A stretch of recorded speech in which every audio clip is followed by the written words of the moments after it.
Yan, so for today's video guys ay gagawa tayo ng breeder cage ng ating mga alagang kalapati. So ito yung unang ginawa ko kahapon na unfinished kasi isang steel matting lang yan, kinulang tayo.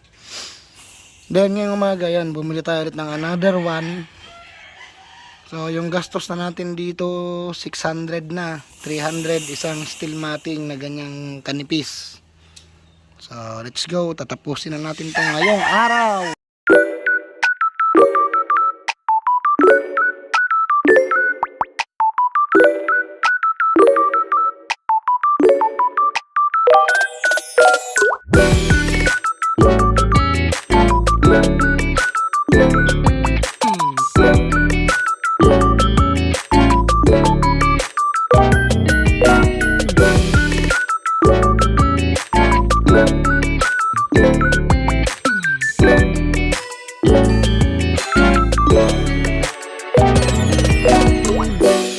So, alright guys, tapos na natin yung ginawa nating breeder cage dito sa ating mga